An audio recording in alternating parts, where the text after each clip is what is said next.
IPL தொடர்ல Chennai super Kings மற்றும் ரஞ்சி டிராஃபியில மகாராஷ்டிரா அணிகளுக்காக கேப்டனாக இருக்கும் ருத்ராஜ் அவர்கள் 6 சர்வதேச ஒருநாள் போட்டிகளிலும் 23 T20 சர்வதேச போட்டிகளிலுமே விளையாடி இருக்காரு. வலது கை பேட்ஸ்மேனாக இவர் முதல் 4 இடங்கள்ல எங்கு வேண்டுமானாலுமே பேட்டிங் செய்யக்கூடிய திறனுள்ளவர்.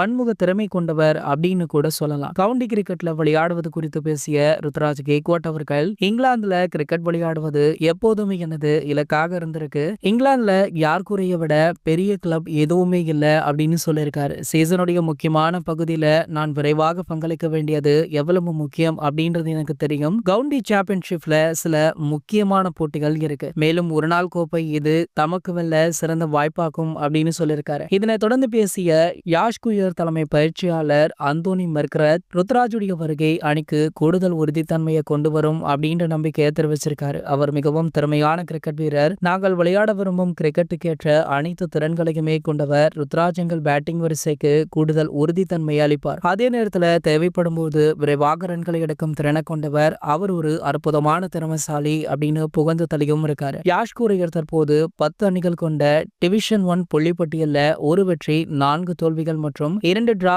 ஆட்டங்களுடன் கடைசியில இருந்து 2வது இடத்துல இருக்கு. நடந்து முடிந்த ஐபிஎல் தொடர்ல ருத்ராஜுக்கு காயம் ஏற்பட்டதால தொடர்ல இருந்து பாதிலேயே விலகிட்டாரு. சிஎஸ்கே அணிக்கு மிகப்பெரிய பின்னடைவை ஏற்படுத்தியது. தற்போது ருத்ராஜ் அவர்கள் உடல் தகுதியை நிரூபித்த நிலையிலும் இந்தியாவுடைய ஏ அணியில பயிற்சியாட்டத்துல கூட சேர்க்கப்படல. இந்த நிலையில கருண் நாயர் போன்ற வீரர்களை கவுண்டி கிரிக்கெட்ல விளையாட தங்களது திறமையை நிரூபித்து இந்திய அணிக்கு திரும்பிய நிலையில ருத்ராஜ் அவர்களுமே அதே போல ஒரு வழியை பின்பற்ற போறாராம். இது போன்ற கிரிக்கெட் செய்திகளை பத்தி நீங்க உடனே தெரிஞ்சுக்க நம்மளுடைய சேனலை மறக்காம சப்ஸ்கிரைப் பண்ணிக்கோங்க.